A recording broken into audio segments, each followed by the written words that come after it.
Hello and welcome to episode 35 of the All Things Leeds podcast with myself, Ed McIntyre, and sat opposite me in the studio is, as always, my co-host, Charles Foster. How are you, Charles? I'm good today, mate. Yeah, you good? I always like doing it in the evening. I'm a lot more rested. Yeah. So you're good. You're good. I'm good, yeah. Good. And we are also joined yet again by the man who really does know everything there is to know about Leeds United. It is Andrew Dalton, also known as Stats. How are you? Very well, thank you. Very well, yes. My hat-trick appearance here. I'm expecting a ball out of the game on Soccer AM, but yeah, needs must. But yeah, very much looking forward to getting teeth into it. And again, Leeds are sitting pretty at the top of the league and hopefully extend that lead against Derby County on Saturday morning or Saturday lunchtime, should I say? Yeah, absolutely. Sorry that there's no ball, but we don't really have a budget for that yes. On the All Things Leeds podcast, unfortunately. Yeah, we don't have a budget at all, to be honest. Very true. Well, there are plenty of things to discuss in this episode. We will, of course, look back on Leeds United's 2-0 win over Barnsley away at Oakwell last Sunday, rather. That win saw the Whites return to the top of the Championship table, so happy days. We'll also go over what really was an excellent game for the Leeds United under-23s as they beat Watford 6-0 at Elland Road on Monday night in the Professional Development League. There's some other bits of news to go over as well. Stats, you've got a book coming out very soon. We'll, of course, be discussing that. Apparently so, yeah. News to now. But yes, I have. Yeah, John, a couple of weeks we'll come to that very shortly. Yes, then to finish off, we will, of course, look ahead to Leeds United's next game, the eagerly anticipated game against Derby County at Elland Road, which is this Saturday, a 12:30 kickoff as well. Thank you very much, Sky Sports. Plenty of stuff going up here on the All Things Leeds podcast.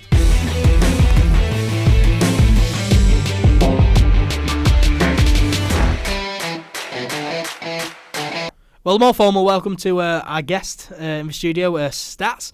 Thank you very much for coming on. No problem. Again. Thank you for having me. I really do appreciate it. Now, the last few times we've talked about your book. Yes. I think the last time you still had a bit to work on. You were still proofreading it. Of course, it's a book on the 100-year history of Leeds United.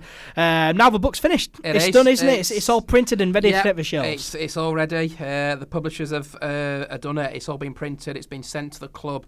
Hopefully tomorrow, all being well. I should hopefully get my hands on it, even possibly at the Derby game on Saturday. It's all very exciting. We're going to get some players down to some sort of launches and what have you. So, yeah, it'll be in the Leeds shop. It'll be on the next couple of weeks. It's £30. It's a 100-year history. I've looked back on sort of every season since sort of 1920, 21 season was the first season we started against Port Vale. Also have a little bit about the 1919 when we were first formed in October 1919. Goes all through the decades, all through years, different players, interviews with some players I managed to get hold of. There is a history of the kits, which I must say John Devlin has done a wonderful piece for me on that. Heidi Haig has helped me out a little bit as well. She's done a bit with it as well. So yeah, really looking forward to seeing it. I'm sure there'll be difference of opinion, split of opinion, but that's what it is when you bring a book out. You're kind of there to be shot at. But yeah, I'd like to thank sort of the club. James Mooney's been absolutely brilliant. Jordan and Craig in the media department, Dominique as well. So yeah, it's a bit nerve-wracking because you never know what you're going to get and what kind of reaction you're going to get. But it's also very exciting to see something come together that I've kind of been working on for the last 18 months. Yeah, so it's taken you that long, 18 months. Yeah, I first tried and sold the idea to Leeds United. Sort of, it's funny because I was sitting on the coach on the way back from when Leeds lost to Middlesbrough last year. I think it was February last year when Paddy Bamford actually got a hat-trick for Middlesbrough. And I was thinking, what could I do as sort of my next idea? And I just had the idea I'd like to do something to sort of celebrate the centenary of the football club, got in contact with the club. Jay Mooney was really complimentary of it all and really happy for me to go ahead with it.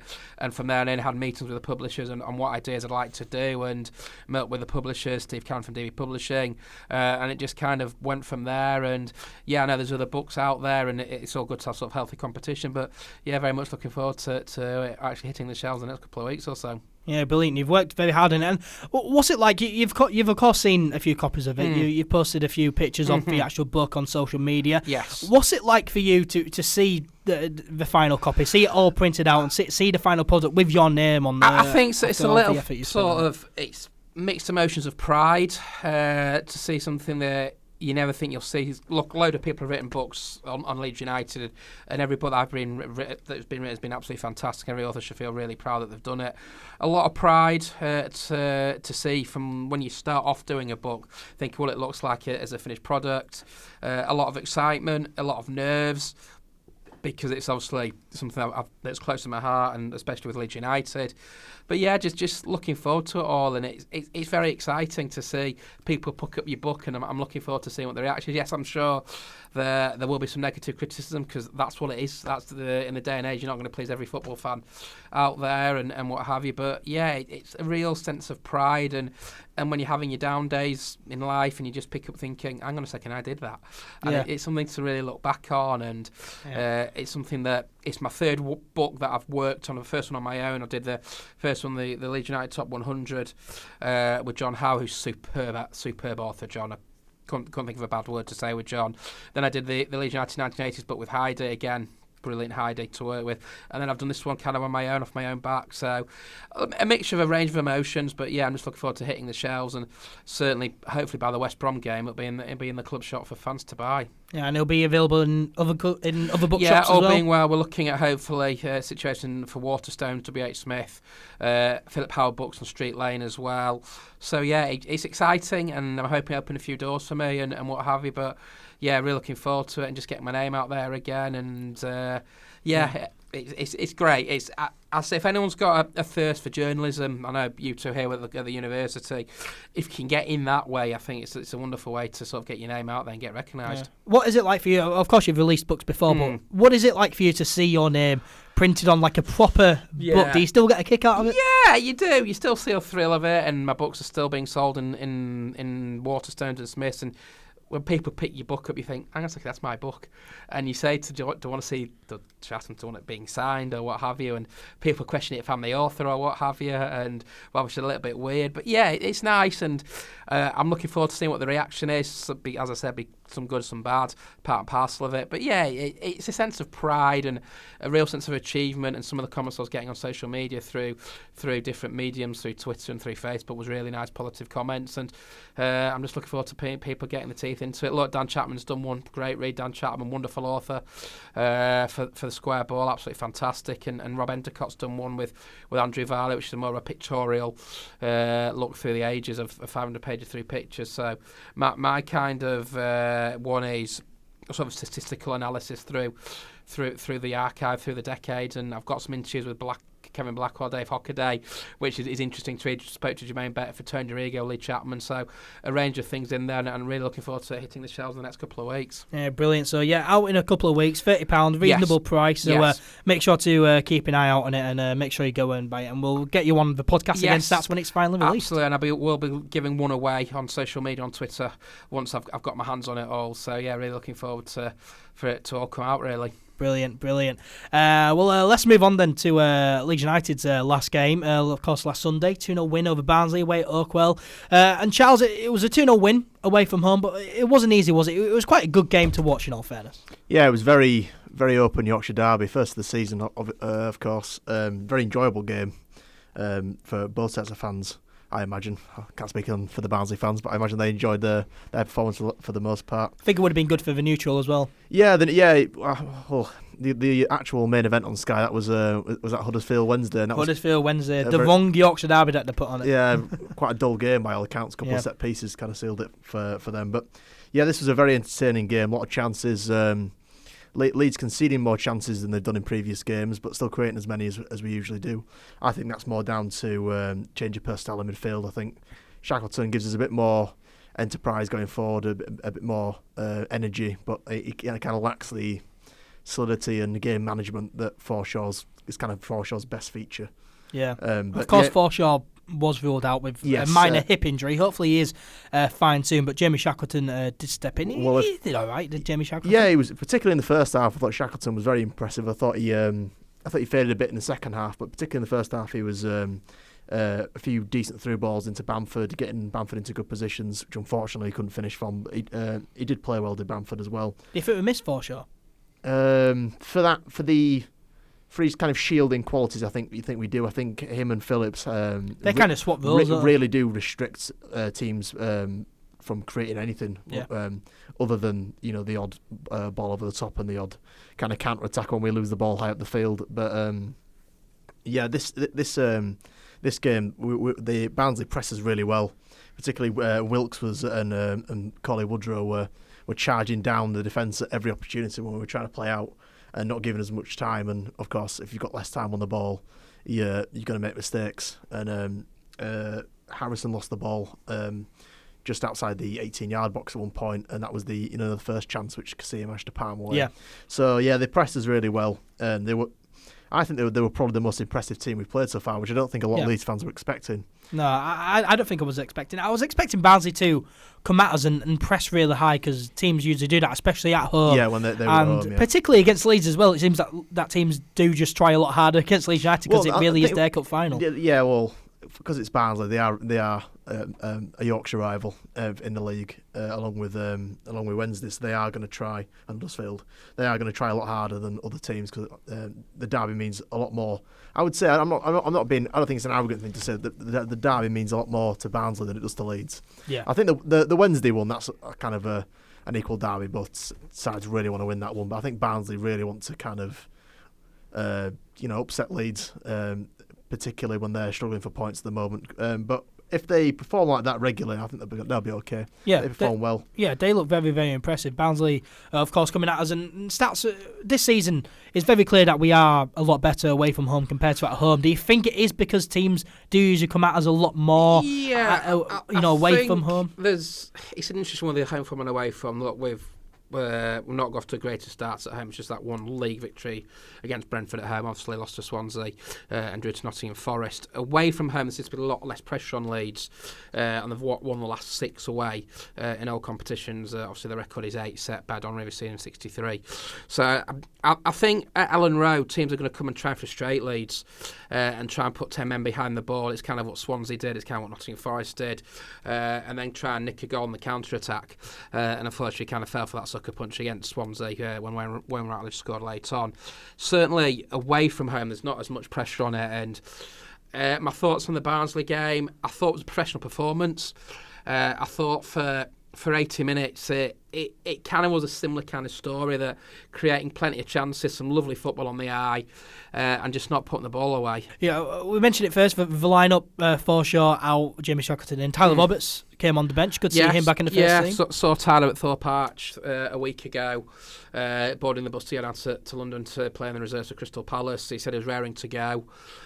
Pleased to have him back. It's another option. And obviously Bill came back on Monday night in the 6-0 thumping of Watford, which we'll sure come to later on in the show. But it just feels like it's starting to come good for Leeds. They've got virtually clean bill of health. I think Bielsa will have his press conference either tomorrow or Friday ahead of the Derby County game. So yeah, it's looking good, and it's an opportunity this weekend with Leeds playing a Derby County side that's strung at the wrong end of the table, and Bristol City at home to Swansea City at Ashton Gate. So opportunities there. As I tweeted on Monday, that opportunity knocks for Leeds with the fixtures. So, and I think Charlton go to Wigan as well, which won't be easy. Wigan are a strange team at times, can be really good or really bad. So you don't know what you're going to get. Wigan are a good home side. They're a poor away side. Yeah, I'd agree with that. We won't mention the away game on Good Friday that killed Leeds United's promotion hopes. No. But yeah, it's another one. It's another tick off. It's another win. It's win 1914 in our history, and if we win the next 5 games, we've won 1919 games, and that will take place against Birmingham City on October the 19th, 2 days after our centenary. So, lot of football to be played between now and then. But yeah, good performance, good victory, and you move on to Derby County on Saturday lunchtime. Yeah, absolutely. Well, Forshaw was missing, but the commentator on Sky Sports Red Button, the Red Button coverage, by the way, is just awful. First of all, it started late. There's no replays, which I don't see why there isn't. But yeah, Rob Palmer, the commentator on the Sky Sports Red Button, multiple times told us that Forshaw wasn't playing because he was out injured. But then a few times during the game, he would say that Forshaw did really well there, which was just really confusing. And at one point, he also said that Stuart Douglas was having a very good game. Is that the love child of Stuart Dallas and Barry Douglas? Stuart Douglas actually is a professional footballer. He played at Luton and played at Boston, and he also had a spell at Cambridge. So is he worth signing up? Never played for Leeds United. Never played for Leeds United, Stuart Douglas. Is he worth signing up? No, he's retired now. Yeah. Look, the Red Button, it is what it is. I don't actually think the commentators are actually at the games. I think they're commentating from a booth in Austerley at Sky Sports. So, yeah, but you shouldn't be making schoolboy errors like that. You know who's on the pitch. You've got the teams. Enough technology now roundabout day to do the commentaries, and I think Rob Palmer will probably look back on that. Rob's a very good commentator, been doing it for 25, 30 years. Just do your research. Just do your research. Or give me the job. Yeah, Sky Sports, I am available, so if you want another contact for the red button, then yes, we are available. Yeah. As we said, it was an entertaining game. I stated earlier, Barnsley did come at us. Chances for both sides. Malik Wilkes, of course, former Leeds United player, played very well for them, I thought. Casilla denied him on a number of occasions, and Casilla, he had a very good game here, did brilliantly. That's now 4 clean sheets in the league, 5 in all competitions this season. He 6 saves against Barnsley, didn't he? Some really good ones. There was quite a lot of more speculative efforts from Barnsley than I was expecting. There was a few shots from outside the box. That one that he tips just over the bar, that was a really good save. And he made one of his. He quite likes a Hollywood serve in the. He does. that one where he had to dive to his right to palm it out, which he probably could have left that one. I think it was going slightly wide, but he did perform well. And he. It was one of the first half, that 1-2 on the edge of the box that Barnsley had, where they probably should have scored. That he did really well to deny the. Can't remember who it was. I think it was maybe Brown for them who did that. It was, yeah. Is it Brown? Yeah. He had that effort, but he was really good save, getting out early, making himself big, and it was as Stats was saying on the car ride up here that it's probably his best performance for Leeds. I think Leeds fans are slowly starting to realise that Casilla is actually a very good goalkeeper. Yeah, he's good, but it's going to take some time to forgive him for the semi-final. But I always thought that, when Casilla first came in, I always thought it was going to take time for him to get up to speed because he came from Real Madrid, first choice there, pretty much useless for Real Madrid there, and he's come to Leeds United, very high demand. Useless. He was just a bench keeper. Yeah, but he wasn't needed for Real Madrid. No. A lot of time. Where he comes over to Leeds, first choice goalkeeper for a club like Leeds United, high demands. It's got to be hard for him. Yeah, and you look at our record, what we conceded in the league this season, 3 goals. One away at Bristol City, one at home to Nottingham Forest, one at home to Swansea. So, and you look at the goals we conceded. Conceded a few in the cup as well. Yeah, excluding the Careless Carling, whatever it is now, Carabao Cup. We conceded 7 goals against Stoke in the cup. Really. Yeah, well, very true. With penalties, but you look at the 2 of the goals have come from set pieces, which I think is a little bit of an Achilles heel, but I'm sure Bielsa is aware of that. The quite sloppy goals of certainly Forest one, Lewis grabbing. That was such a spotty goal. Yeah, and then when Routledge just sort of trickled in over the line. So, but do you know what? Fair play to Casilla. I think he's learning all the time. He's not being as rash as he first was when he first came. Look, the Derby incident's done now. It's been done to death. He could make 16 good saves on Saturday. Probably won't, because I don't think Derby are much cup at the moment. I could be wrong, but I think Leeds have got a wonderful opportunity on Saturday morning to get 3 points. But he's improving game by game, and I'm sure Bielsa's sort of brought him to one side and explained what he expects of Casilla. And I've got no issues with him. He made some excellent saves on Sunday and kept Leeds in the game and kept the game scoreless and allowed Leeds to go up at the end and score the winning goals. So, look, we're in a great position. It's very difficult to find anything to be really critical about. And as I say, we move on to the Derby County game on Saturday, which we're all very much looking forward to. Yeah, absolutely. Patrick Bamford, he missed quite a lot of chances throughout the game, and Charles, it just wasn't his afternoon, was it? He played well, but he just struggled to score. Yeah, a lot of his efforts were from tight angles, where he had to kind of beat the keeper from not very far out. So they're difficult chances. They're more difficult than people give him credit for, and he did obviously spend most of the game kind of battling with Halm and the rest of the Barnsley defence, and kind of wearing them down. And I know, and it's a bit of a cliche saying wearing them down, but I did think he kind of took the energy out of them. So when NkGhTg came on, particularly for the penalty, when NkGhTg just ran through him because they couldn't get anywhere near him, and so then Hal brought him down for the penalty. But Bamford had he was very unlucky not to score. I think you two aren't willing to comment on the offside goal. I think it might have been slightly offside from the angle I saw it from, but you've also seen them be given as goals, so I think he was very unfortunate not to get that. And to be fair to Barnsley, their keeper had a decent game as well. Both keepers had good games.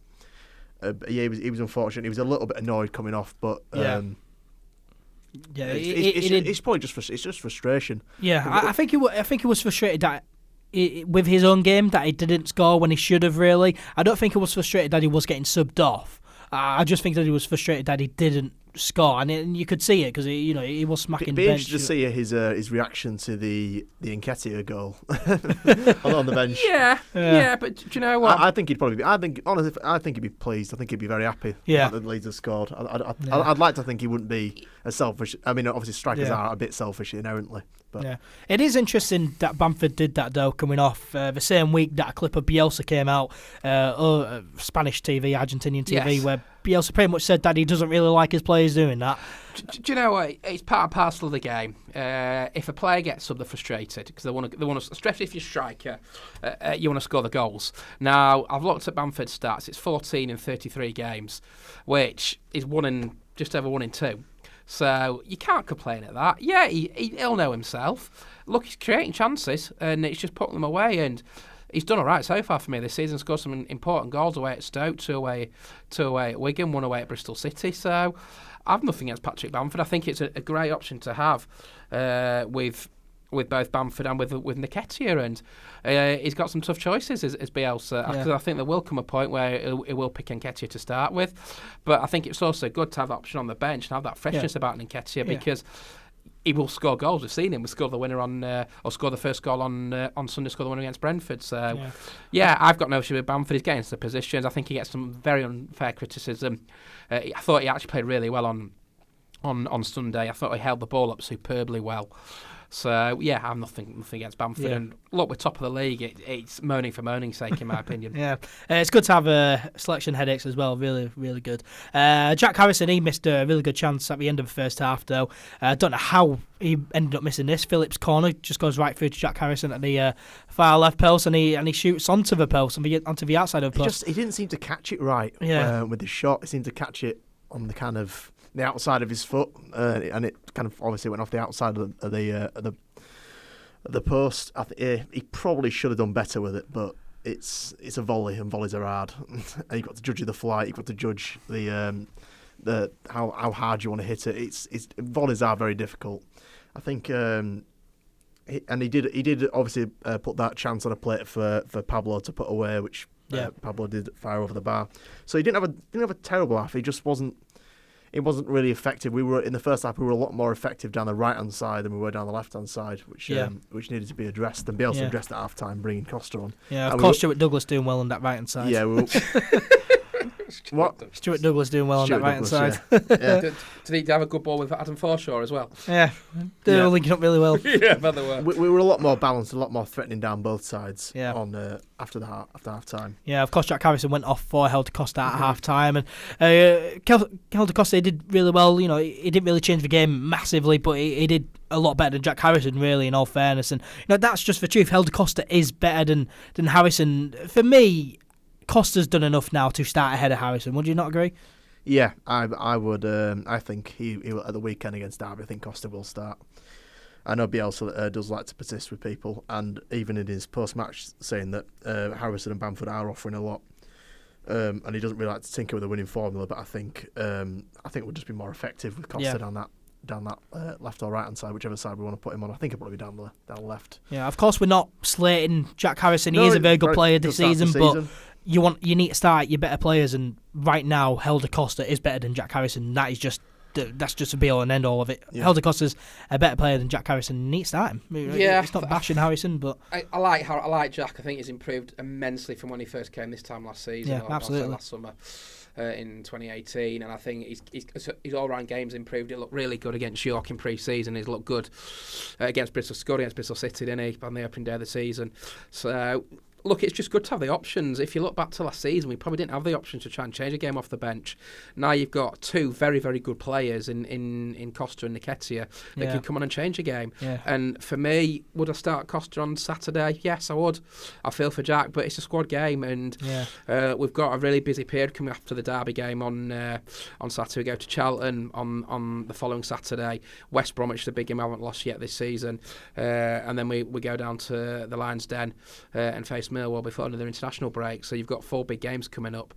Is that right? I say 4 big games? Yeah, coming up between now and the second international break of the season. So you need all hands to the pump. It's a squad game, and if he does go with Costa, he goes with Costa, and I'm sure he'll put a decent performance against Derby. I guess the risk there, though, is you got these players coming on off the bench, making a massive impact, changing game, playing really well, and if you change it up, you know, Jack Harrison coming off the bench may not have a big impact as Helder Costa would, and that's the kind of risk that you have, really. Yeah, I suppose it is, but then if you start Costa and go 2-0 up in the game, correct. as a result of having him on, then you don't need as much of an impact on the bench. It's the balance, and look, who's to argue with Bielsa with his track record? I'm certainly not one to argue with Bielsa. And look at, for me personally, and I'm not trying to do Bielsa's job far from it, I'd go with Costa because I think he's been really important when he's come on. He's created goals when he's come on. Look at the goal against Brentford that NkGhTg scored his first goal against Stoke in the Cup, and has had a real influence on the team. So, yeah, and as I say, it's 4 key games leading into that next international break, and if you go into a position where you're there or thereabouts after 11 games, then you've made a decent start. He's only a start. I don't want to get carried away. We all know what happened after Christmas last year. We were top of the league at Christmas. No team hadn't won promoted since 2008-9 in Watford, and you know what Leeds do, like to break statistics for bad omens.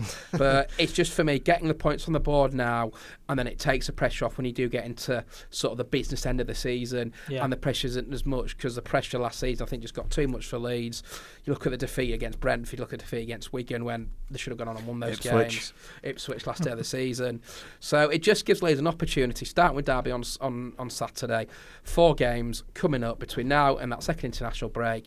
If you're getting 8-9 points, you're in a decent position going into the Birmingham City game, and as Leeds celebrate the centenary on October the 19th. Yeah, definitely.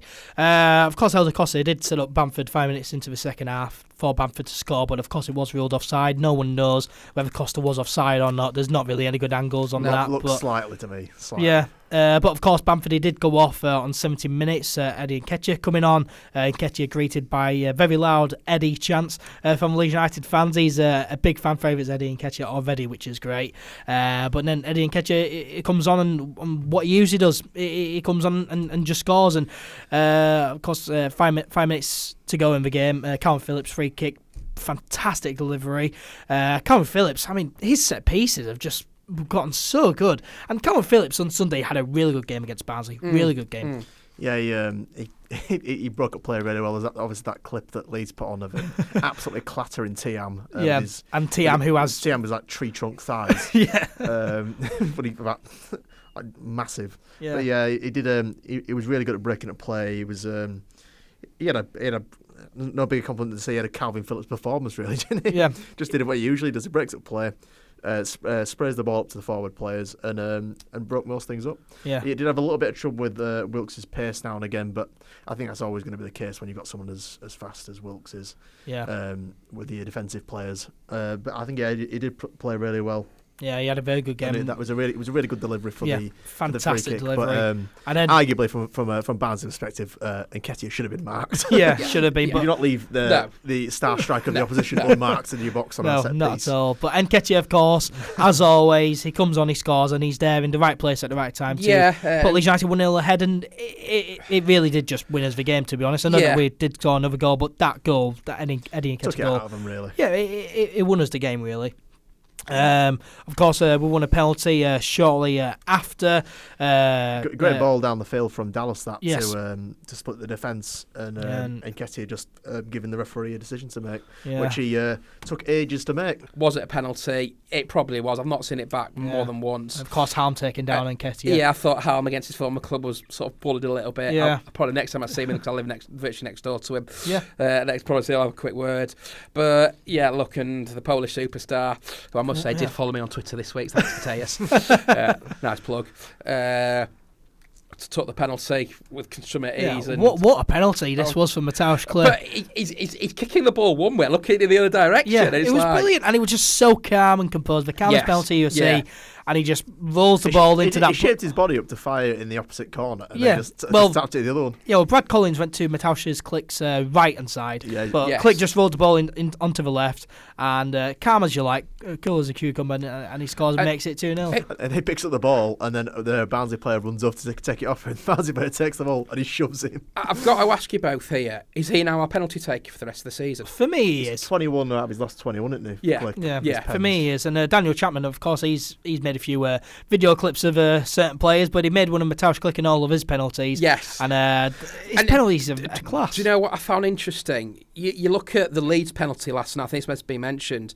You look at Leeds penalty on Sunday, and you look at the Chelsea penalty with the arguments with Ross Barkley and Willian, and I think it was Jorginho. You look at the Leeds penalty, Liam Cooper takes the ball off Pablo Hernandez and says, Mateo, Click, you're taking it. And I think that's a really good piece of captaincy from Coops. Obviously, Pablo wanted to take it. Didn't have the best of games on Sunday. Look, we all love Pablo for what he's done. He's a fantastic player, and he probably will have a stormer on Saturday against Derby County. But I thought it was absolutely brilliant captaincy from Coops to take the ball off Pablo and say, and there's no arguments, just say, Mateus, you're taking the penalty, and we saw what happened. It's not just he's just a good penalty taker, it's also getting Click off the mark for the season as well. Of course it is. Because he's not scored yet, whereas Pablo's already scored twice and got a couple of assists. Yeah, absolutely. And I thought that was a brilliant piece of captaincy for me, and it just shows the whole togetherness of the squad, and it wrapped the points up and got the 3 points, and also was our first ever time in our history of won back-to-back games at Oakwell. So 2-0 final score against Barnsley on Sunday. The win kind of was overshadowed though by an incident that happened after we went 1-0 ahead. But it all just kicked off. So we go 1-0 ahead. There's Leeds United fans in the home end, that usually always is. But of course it's a Yorkshire derby, big rivalry there. We want. Of course it's Yorkshire derby, big rivalry, and Barnsley and the Leeds fans in the home end start fighting and punching each other. Of course, they get kicked out. But there's this one steward in front of the away fans, the Leeds fans, who picked on this one Leeds fan who was at the front row in the away end. He did nothing wrong from what I saw. There's loads of fans running who could have jumped on the pitch, but the steward just goes to this one guy who's in his seat and he kicks him out. That's not right. Fan did nothing wrong from what I saw, but the steward kicked him out, and he got a lot of hate from the Leeds United fans, obviously.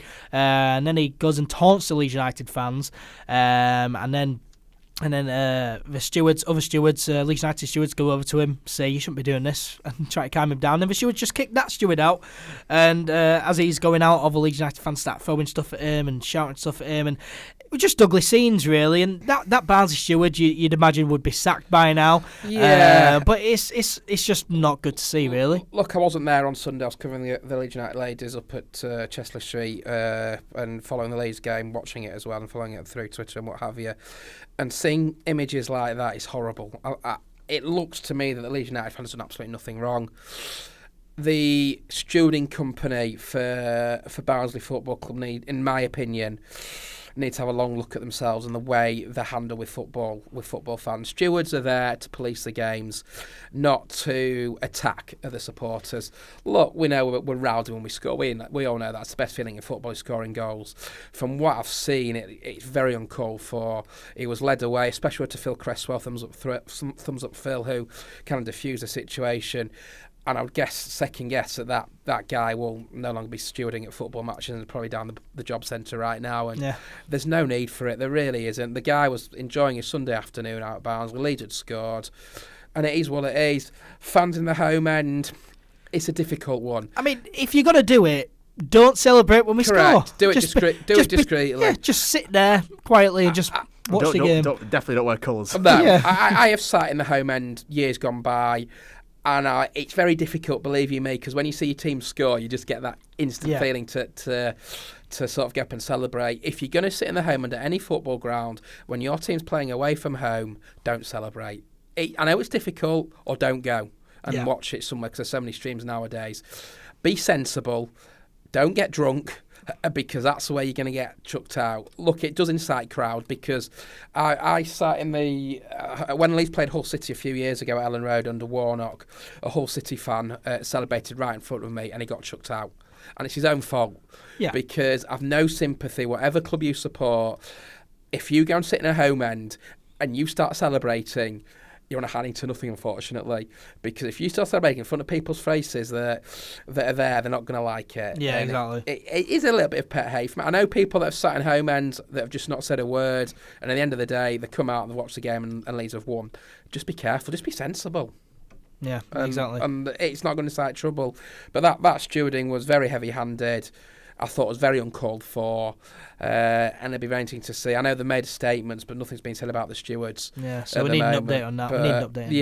I just felt it was really unfair on Leeds fans. Yeah. Unfortunately, every time we go to Barnsley, something happens. Yeah, it really does. And it's probably going to be a 3 a.m. kickoff next season if we play them again. With 1,000 fans allowed to go at maximum. Exactly. That'd be interesting for loyalty.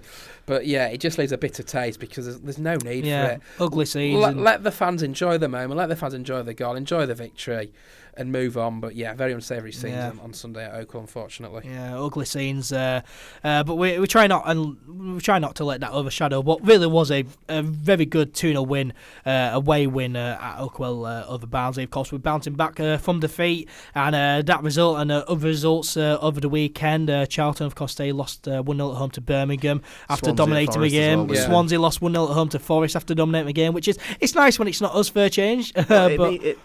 It essentially means that the Swansea defeat at home hasn't cost us that badly. Yeah. It's cheers Swansea for screwing up your following game. Yeah. That was so we're right back where I think most people who know anything about football think we deserve to be at the top of the league because we have played the best football. We have been the best team in the league. Yeah, and that's not arrogance. We just have been. Yeah, we have. I've watched it. I think I've watched nearly every other team play on not full games, but you see the Quest highlights. You see all the different teams playing. No team's really played that impressively so far. Yeah. We could walk this league. We are the best team in the league. Please don't. Please don't. It's too early. Right, we are. Charlton have been up there, and Lee Boy has been brilliant in his managerial stint so far in the Championship. I think Lyle Taylor has been helping him out a bit. Very much so. Putting the gloss on his start to the season. I think Swansea have been fortunate to be where they are. I think in a couple of games they've been fortunate to win, fortunate to pick up points when they haven't really deserved to. Elland Road's a prime example, and I think I reckon they'll tail off now a little bit. But they got the likes of Fulham and West Brom who will kick into third or fourth gear at some point, and they will rise up the table. So there's plenty of competition to be had. There's a lot of football to play. I think just a special word for Jude Bellingham at Birmingham. A 16-year-old kid scored the winning goal and took it very, very well on Saturday at the Valley. And I think Charlton's expectations to stay in the league, I think Bo knows that as well. Swansea, to me, didn't look great at Elland Road. They really didn't. No, they didn't. It was very much smash and grab. Defensively, I thought they were strong. I just thought when it comes to actually playing football, I thought they were poor. Yeah. Will they be there or there? It's so early days. Yeah, it's too early on. I've been quite impressed by Forest. They're unbeaten since losing them to West Brom on day one. So there'll be a few surprises in there. I watched the Fulham West Brom game and I worry with Fulham because Scott Parker's very inexperienced. And if it goes wrong, it goes wrong. And okay, they've got a wonderful front line with Mitrovic, Cavaliero and Anthony Knockout, who's got a lovely goal. But again, there's no guarantees. West Brom, Charlie Austin could score a hatful, but needs the opportunities. And Fulham should have been out of sight before West Brom equalised, and it was only a mistake by the goalkeeper that's kind of gifted them that opportunity. But Sheffield Wednesday under Monk got a great victory at Huddersfield looking in a lot of trouble.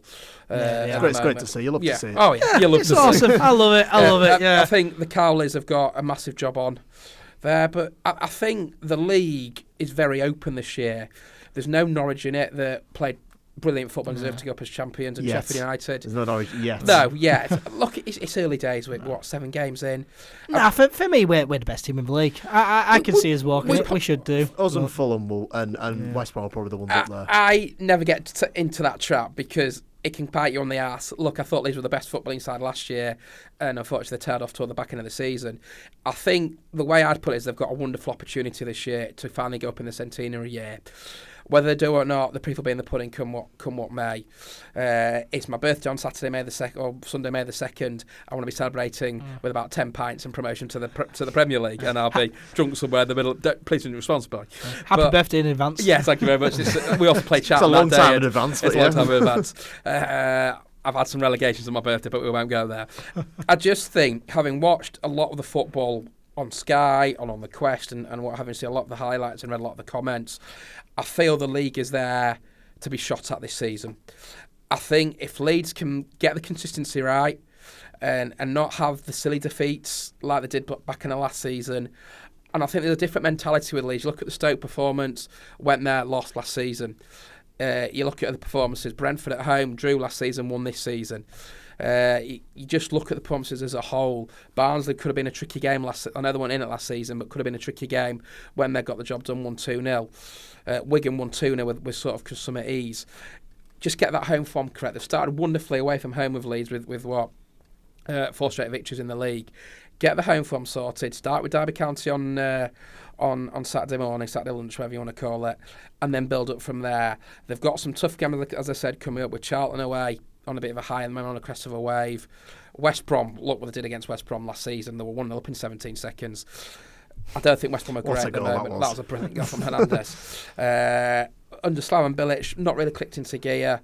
And then Millwall at the New Den when we never get an easy game. West Brom seem a weird side at the moment. Yeah, they do. They do. Have they been ahead yet in a game? It seems to. I think they have. I think they were ahead against Blackburn, and they won. I think they went on to win. I think that's the only game they've been ahead in. I know there was an interesting stat from one. I think it was one of the books. I don't know if it was Will Hills that tweeted West Brom the only unbeaten side in the league, and Leeds are top of the league. So I just feel the league is wide open this year. I don't want to get too carried away. We're 7 games in. We've got another 39 to go. We've got another, I need to try and work this out on the head, 127 points. I think that is from 39 games off the top of my head. I think that's right. Yeah. Is that 117, should I say? 117, yeah. Close enough. And they've got an opportunity. It's early doors. The league starts to take shape in October. Look, after Aston Villa last year and after Blackburn last year, we all thought this is our year, and then it just kind of went wrong Christmas, New Year time. And I don't want to fall into that trap. They have got an opportunity this year. That's all it is at the moment. It's an opportunity. If they can get the consistency right, if they can stay free from injuries, and not the injuries was last year was ridiculous. 60 odd injuries last year was remarkable. Yeah. And it's amazing that if everyone is past fit for Saturday, it's the first time since Oxford United in pre-season last year that Leeds have had a fully fit squad to choose from. But we'll wait to see what Bielsa says in his presser tomorrow or Friday, whenever it'll be. But that's astonishing. From look at the under-23s game, it does look like Robertson Ailing are back fit now. Yeah, and I'm just hoping no one else is. If Forshaw's fit as well, see what Bielsa says in his presser, because that's the only one I think we've got a doubt on at the weekend. That's astonishing, isn't it? You think back nearly 17 months to think Leeds last had a fully fit squad under Bielsa. Yeah, it's incredible. One game in pre-season, and I think that's kind of what caught up with us last year. We lost Roof for the playoff semi-final against Derby. You wonder had that been different the second leg at Elland had Roofy played. So yeah, lots to look forward to. Feet on the ground. Bielsa will keep their feet on the ground, and then we go to Philip Cocu's Derby County at Elland Road on Saturday lunchtime in a game I fully expect Leeds to on and win. Of course, we are top of the championship table done now. Yes. It's nice to see. We're only on top on goal difference, 16 points. Swansea in second. BBC Sport got the goal difference wrong on their thing. They put it was 8. It was actually 9. I noticed that and I thought that's wrong. That is, but they took about 6 hours to change it as well. But of course, we are top of the championship table. It is nice to see, and hopefully we stay there until the end of the season. And of course, we do move on to Derby County at home on Saturday, which we will of course discuss later on in the show. But for now, moving on to the Leeds United 23s. Very good game on Monday night at Elland Road. A 6-0 win over Watford in the Professional Development League. That's put us 1 point behind the league leaders, Nottingham Forest now, which is good. Now, me and Charles, me and you were there, and it was a very good night, wasn't it? Very good night. It was free for season ticket holders and big crowd, and it was a good game. Yeah.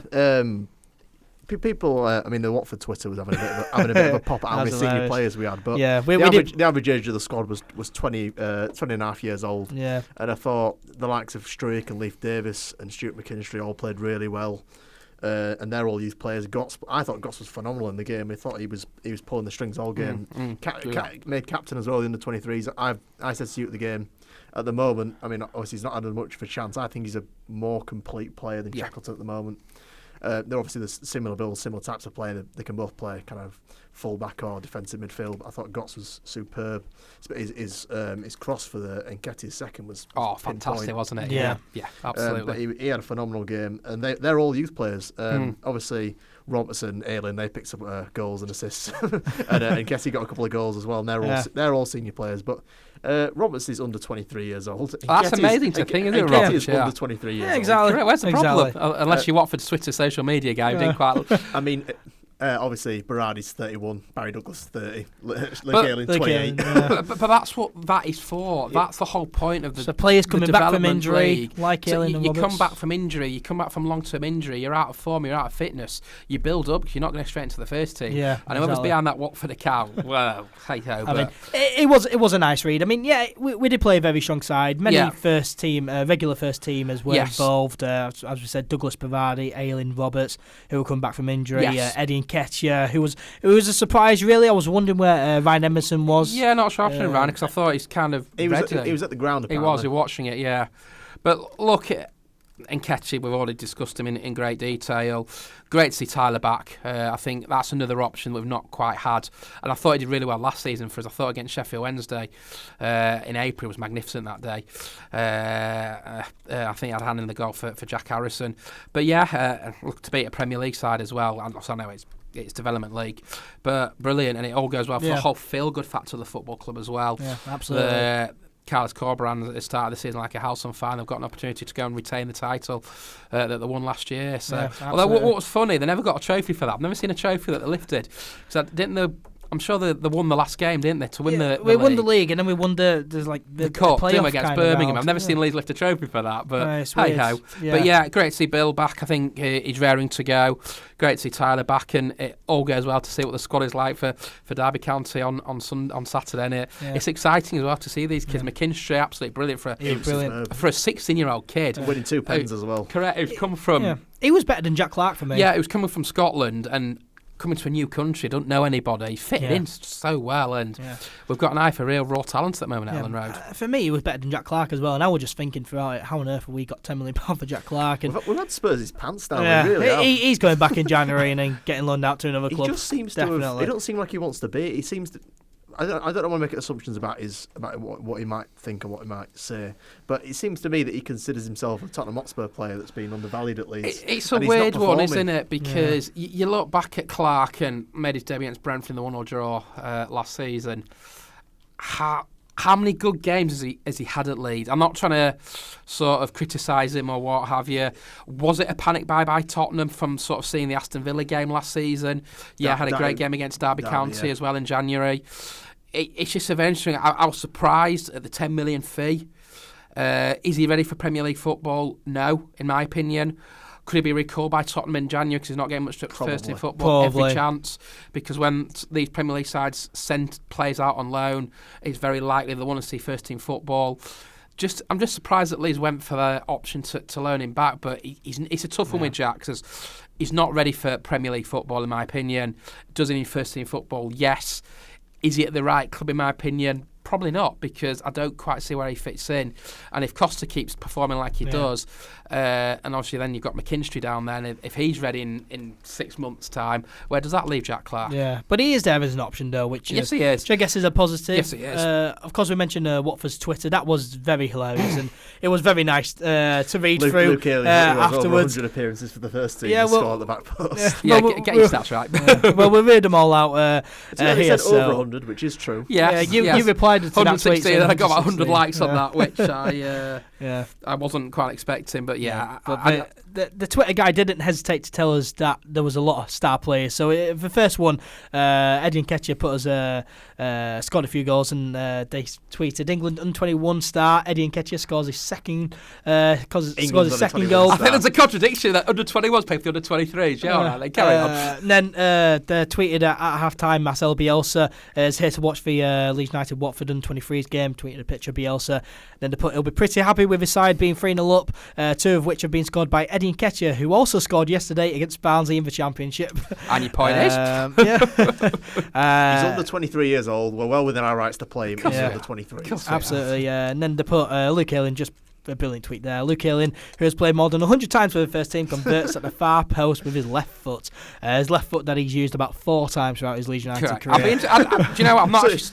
seeing the Watford team from Monday, I'll be interested to see how many appearances they've got between exactly. between them on that team. The full-time tweet said full-time Leeds United 6, Watford 0. An experienced Leeds side, NV under-23s 100% start to the season. Sorry Watford, but I mean they were poor. They were really poor. For a team that's won. I mean, I know that obviously it's under-23s and we had a few senior players in and they didn't.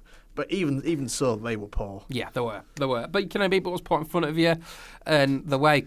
What's good is the way the 23s are performing just sort of filters down through the 18s and up to the first team, because the whole ethos is playing that high pressing game, playing that passing football, playing that lovely style of football that's easy on the eye. And if the 23s are doing it, then it reverberates around to the first team.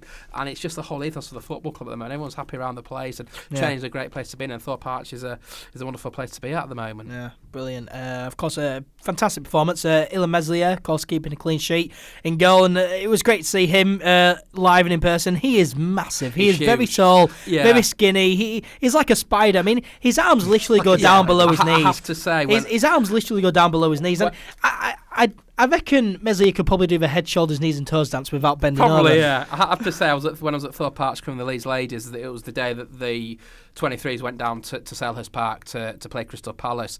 I walked past Marcelo, my God, he's like up here. And I'm 5'9", so I'm quite tall at the moment. But yeah, do you know what? If Casilla does get injured, I've no worries.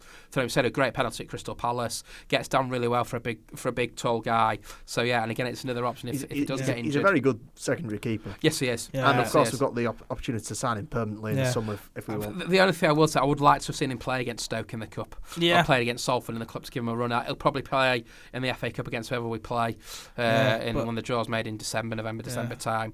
But yeah, I think as a second choice keeper, no issues for me. I think that's just a kind of example of Bielsa taking the Cups seriously. He plays his first team keeper in the Cup game. Yeah, but of course, Messi, he had a very good reputation over in France, and very good second choice goalkeeper. Of course, a couple of clean sheets in a row now. I feel sorry for Majacek and Huffer though. Not interesting with Huffer. He wasn't on the team photo last night, Huffer.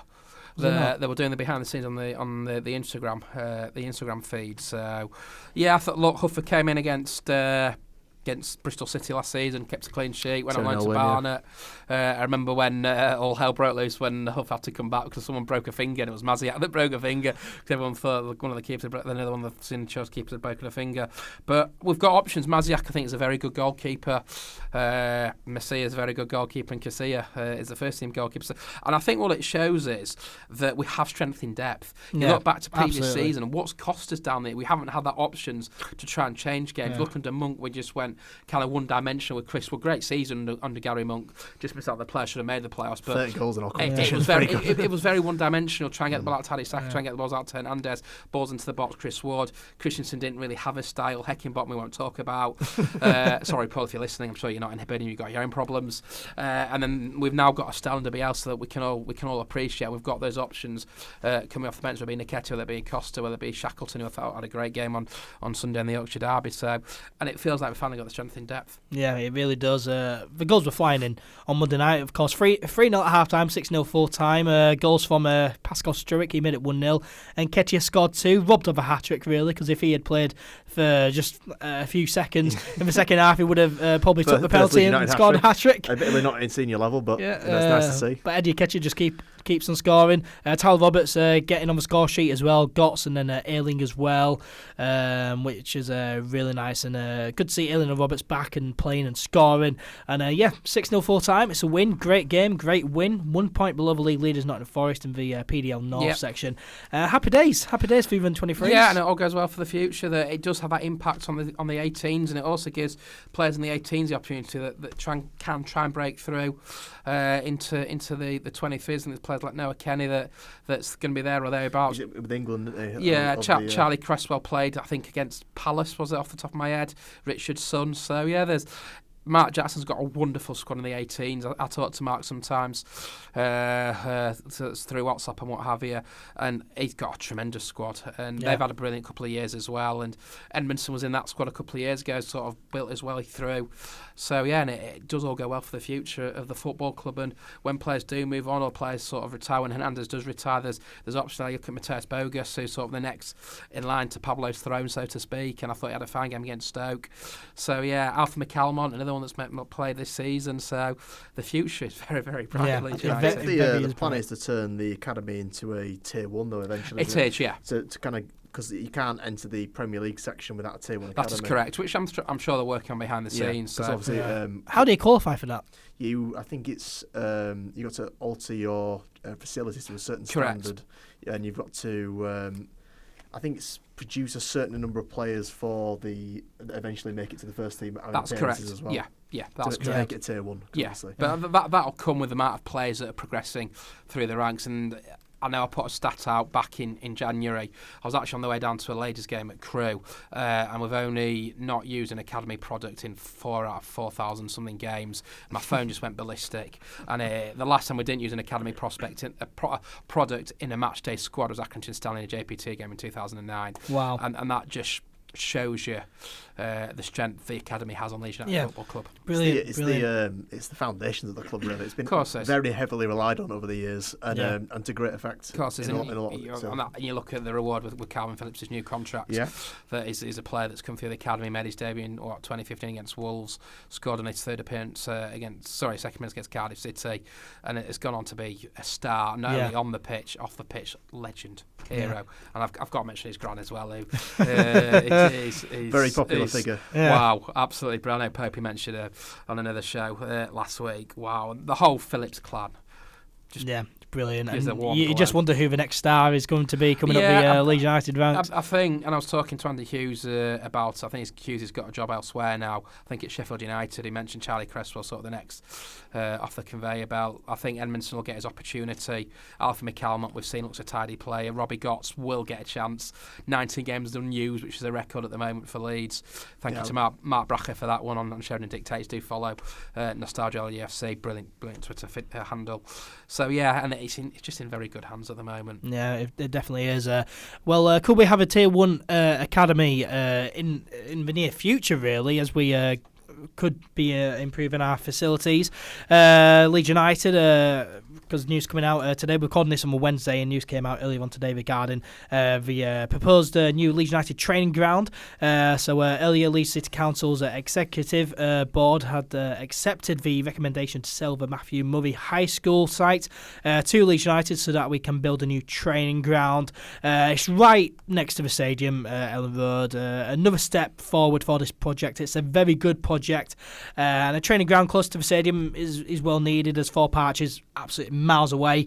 A lot of benefits for the community as well, and it's great stuff. And Charles, me and you discussed it a lot last week, but it's fantastic news. Oh yeah, because I think as Angus Kinnear was saying on one of our competitor podcasts on Talking Short, he was saying yesterday that they want to develop more inner city youth, and obviously he thinks that because of the areas around Elland Road, like Colbeck and Beeston, are quite deprived areas, and I don't think that's unfair to say. I think they are deprived areas. Yeah.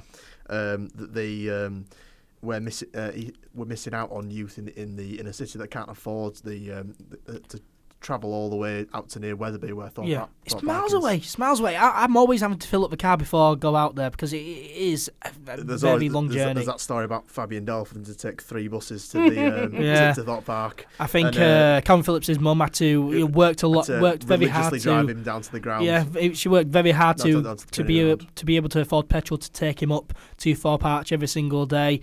It's miles away. We need a training ground closer to home, really, and it's good news. And it's just the other side of the motorway from Elland Road. It's very close to the ground, and I think it'll be very effective. Yeah, many benefits. It looks very promising, does the plans, but obviously it depends on which league we happen to be in when we develop the ground, how much money we can spend on it. And it also depends, of course, who's here, because if we don't go up, Ravizani, he could leave, Bielsa's probably going to leave, a lot of players are going to leave, so those plans could just be chucked out the water. And for me as well, we've done all this work on Thorpe Arch recently, I think just to keep Bielsa, in all fairness, but we've done all this work on Thorpe Arch, spent a load of money to redevelop that, and just to move training ground, it just seemed to be, we just wasted all that time and effort on developing Thorpe Arch. We needed the short-term benefits, though. We did. You can't afford to not have facilities just because you've got plans in the works. You need to have the facilities that you need when you need them, and Bielsa required the facilities that the club have got now, so they had to be built, and it's money well spent, because the players are obviously training much better than they have in previous seasons. And they're certainly look a lot fitter. I think for me, the move to Matthew Murray, I think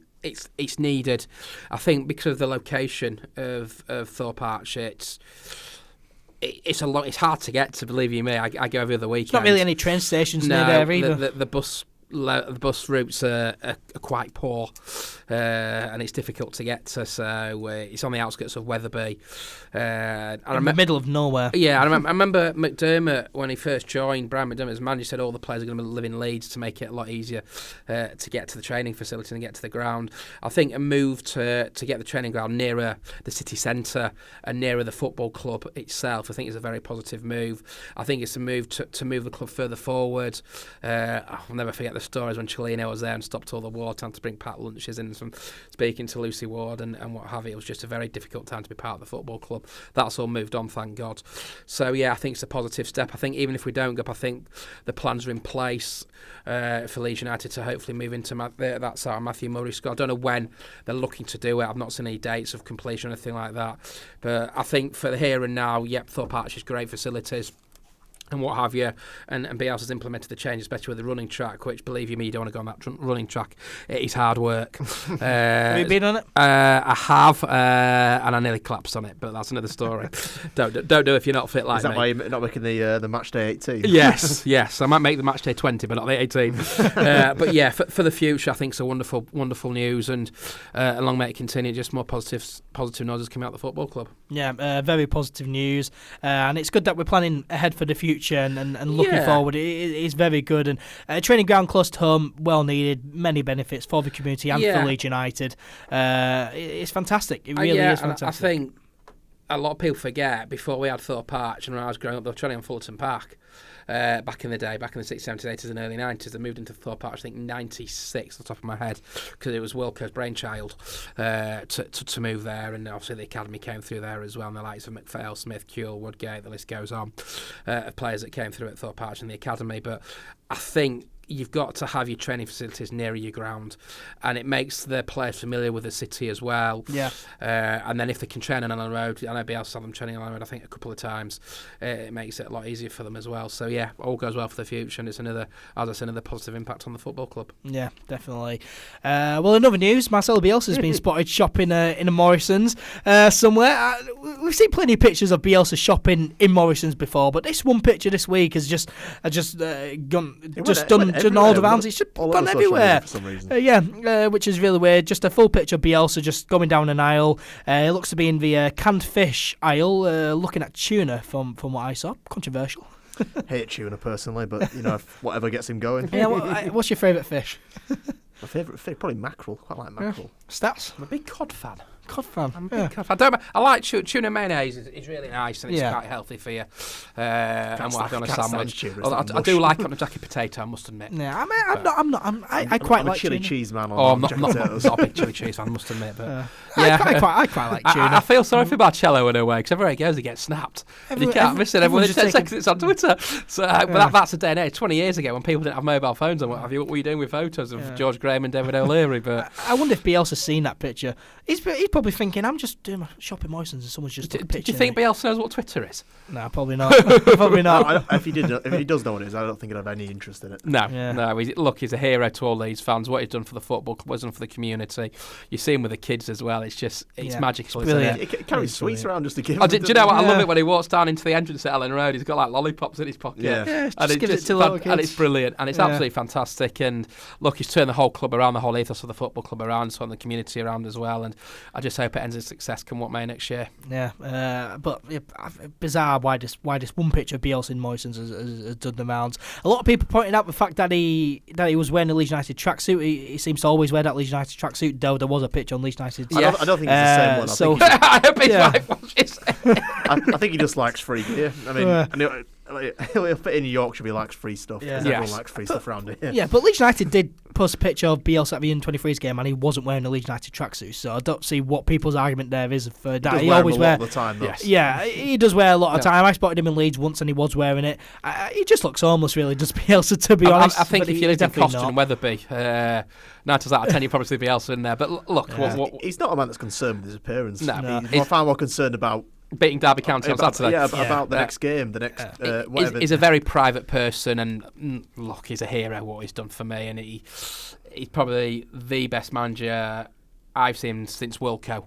Obviously, what Wilco did, he won the league. Okay, O'Leary, fantastic with the Champions League, but some of the football that Bielsa's got us playing, he's turned a team that finished 13th in 2017-18 to the verge of promotion. So we're spoiled. Look, it brings a smile seeing all his photos with him, and he must get sick of seeing all the photos. But I tell you what, there's something for me. I just love seeing a man like Bielsa just wearing Leeds United clothes. Yeah, it's quite cathartic. Just makes me so happy just to see someone of Bielsa's stature just wearing Leeds United stuff. Yeah, it's great. It's great. Yeah. And look, I'd love him to be here for the next 10 years. Unfortunately, it's not going to be the case.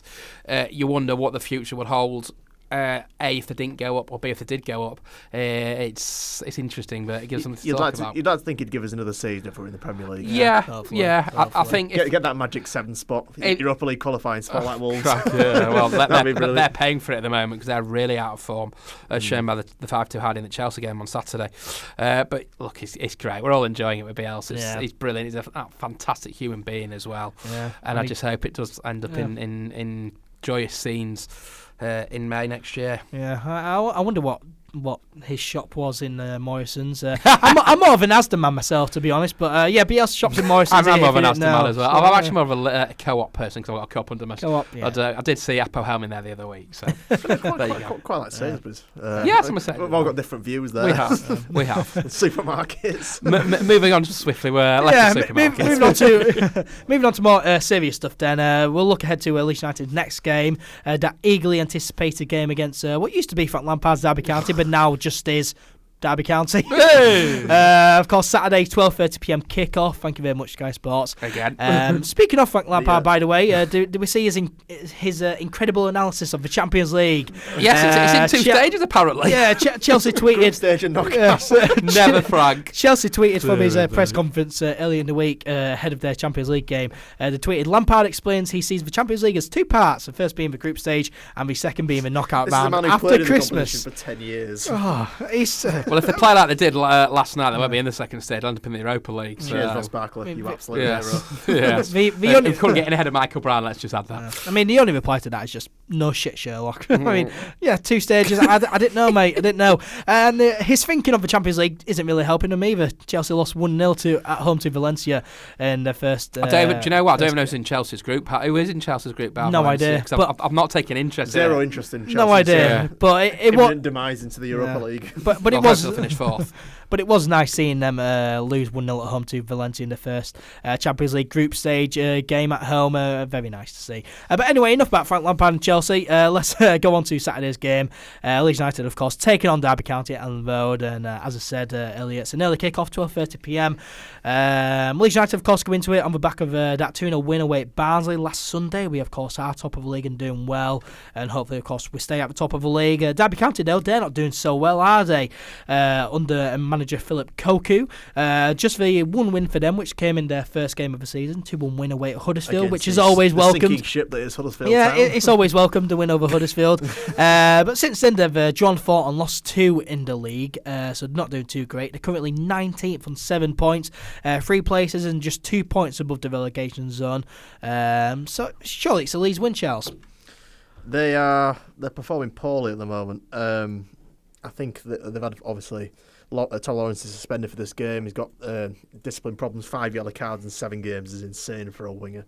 Should never be picking that many up. Yeah, of course, Tom Lawrence is suspended for Saturday's game. If you're a centre-back that's picked 5 yellow cards up so far, that's a bit excessive, so a winger is ridiculous. Yeah, he's a forward player who's picked up 5 yellow cards in 7 games. It's remarkable. He's been very, very poor. They've lost all their lone stars from last season, Tomori and Mount and Harry Wilson. They just don't look as good. They've still got some good players. Jack Marriott is always impresses me for Derby. I don't know why they don't start him more often. Dwayne Holmes, I think he's quite underrated. He got a lot of energy. He's always running defences and getting balls in the box. He's a really good player. But they've got poor players as well. They've got Richard Keogh. We need to be winning this one. Tom Lawrence, of course, being out. It's a big bonus. Tom Huddleston. He's a Is he still playing? Yeah, he's a horrendous player. Tom Lovett's been out though. That's a big bonus for Leeds for me. To have 5 yellow cards at this stage of the season, for forward as well. It's remarkable. Leeds they do have a good recent record against Derby County and beaten in 4 of our last 5 meetings. 3 wins and a draw there. Of course, the last meeting though was at Elland Road back on the 15th of May. 4-2 loss. 4-2 loss at home. 4-3 in aggregate in the playoff semi-final. Devastating night that one. We don't even mind of that. But hopefully that actually happened. I can't remember it. Yeah, I'll try not to. But hopefully we're going. But hopefully it's time for us to go and get our revenge. We've got a decentish home record in the last few against Derby. I know we won 2-0 on Tanucci, got a couple in 14-15 under Redfern, Drew Tull under Evans. Beat them 1-0 Chris Woodhead in what I thought was Gary Monk's best performance as Leeds manager. Lost 2-1 under Christensen, and then last season beat them 2-0 at Elland Road. Probably Jack Clark's best game. It's an opportunity again for me. Derby, as you've said, I look to the league table, I don't think they were 19th when you think, crikey, for the money that they've spent. Obviously, they've got the addition of Wayne Rooney coming in, which I think is a farce, to be honest with you. They're being 32 red bankroll in their absolutely, signs, they're being stadium. investigated by the Football League, and I think Steve Gibson is looking to sue them. So off the pitch, they're probably not in great hands. On the pitch, they've not got going this season, and I hope it doesn't start on Saturday. To have 1 win from the first 7, Lampard had a hell of a much better record at the start of last season. He did than Cocu this season. He had like a 42% win rate. Lampard. Yeah. He was poor. I think I saw. Did Chris Martin come off the bench? Is he still at Derby, Chris Martin? I swear I saw him come off the bench somewhere this week. I saw him at COLDPLAY, yeah. with his son Apple. I think his son Apple. But I don't rate Derby at the moment. Look, they might come good, but Leeds have an opportunity to just put a little daylight between themselves and the rest of the teams. Bristol City play Swansea, which we want as a draw, but I think Bristol City will actually win that game. Charlton go away to Wigan. Look, I know it's early days looking at all the other teams and all the other scores. But Charlton will probably win that one now. More than likely. So we kind of need to win. Yeah. Win, go 2 points clear at the top of the league, hopefully. I just think it's an opportunity for Leeds on. We've had a poor record with 6-pointers though in the past. That Charlton game worries me. Again, early. I don't look at 6 points until very much later on in the season. Like the last 6 point for me was Sheffield United at home, and we blew it. So we don't want to talk about 6 pointers just yet. Tyler Roberts hitting the post. Oh, I know if that goes in. It still annoys me. If that goes in, Leeds win promotion more than likely, but fine margins. I fully expect Leeds to come out all guns blazing. I don't think the word revenge will come into Bielsa's vocabulary. I don't think he works like that. I think what's gone on in the past has gone on in the past. You can't change it. Saturday's a new game. It's a new philosophy for him. It's a new opponent. It's a new manager.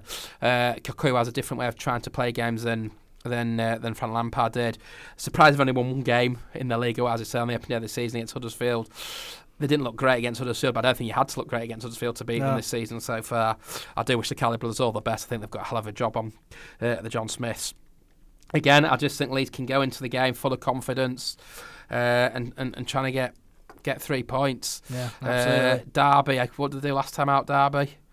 1-1 draw, it was. Was that against... Oh, no, it wasn't against... Was that Cardiff? It was. Yeah, it was on Sky, wasn't it, last Friday night? Away at Cardiff. That was a dreadful game. Home against Cardiff. Yeah, they went 1-0. They kind of had a pen. That's right, yeah. Glatzel scored. Another team, Cardiff, not got going yet under Warnock. Everyone expects them to be there or thereabouts. No, they're ruining my championship dream team. Neil Warnock does that for you. I put all their defences thinking, Warnock will have this shit housing everyone in no time, but it hasn't happened. I just wonder if Warnock stayed 1 year too long. Well, we can always cover that later in on. the Football League, I think so. Possibly. But yeah. Management. Hanging around my TV screen. Yeah, as far as the lineup goes, I'd make that one change. I'd bring Halder Costa in for Jack Harrison. I'd keep NkGhTg on the bench because it's an option to have off the bench to try and score the winning goal. Yeah. Tyler Roberts coming back, and it'd be interesting to see if Luke Ayling's fit as well. Obviously, Forshaw's fit. Do you bring him back in for Shackleton? I think you probably do. Yeah, for me, you do. And keep Shackleton on the bench. Fit, if he's 100%. So I would bring Costa in as well for Harrison. It would be harsh on Harrison, but Costa just is better. Yeah. NkGhTg, for you, Charles, would you put in NkGhTg? For me, I would for this particular game. In general, I think Bamford deserves more of a run, but in this game, I think that NkGhTg will give the likes of Keogh a lot more trouble than Bamford will. Yeah, I think Keogh struggles to deal with fast, kind of agile strikers a lot more than he struggles to deal with the physical. Because we saw it in the playoff final, him against Bamford Keogh got the better of Bamford. Yeah, he's a bit more comfortable going kind of muscling about with strikers. He's less comfortable having someone sprint past him and put one in his net. Yeah, absolutely. NkGhTg would run round Keogh. For me, NkGhTg has to start. I think you look at the Barnsley game, Bamford missed so many good chances. NkGhTg comes on, one chance, one goal, and he wins us the game. So for me, Eddie NkGhTg has to start. But definitely, I'd agree with Stats, put Costa in for Harrison. But Eddie NkGhTg for me, I'd start him, especially at home as well. I'd start him. Bamford seems to be much better away from home anyway. He's not scored at Elland Road for a while. No. Yeah, it's a weird one. I personally go with Bamford. I just think it's just to keep it like that. Was the dreaded Wigan at home? Was that his last goal? Yes, don't go there. I'm trying to erase that game from my memory.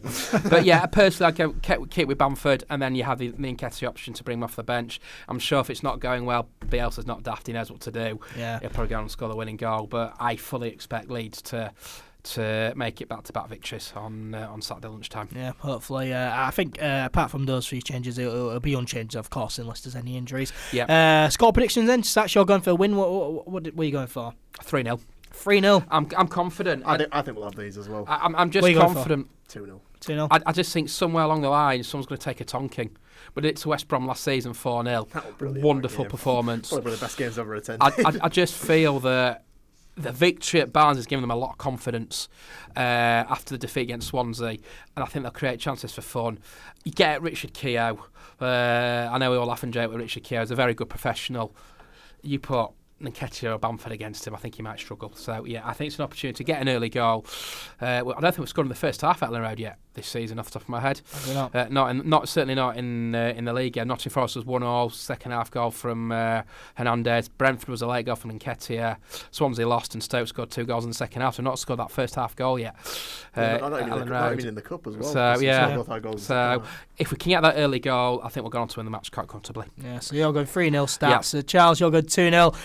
I'll go 3-0 as well. I'll go 3-0 to Leeds United. I reckon we will win, and hopefully we do give Derby a thumping. That'd be very nice.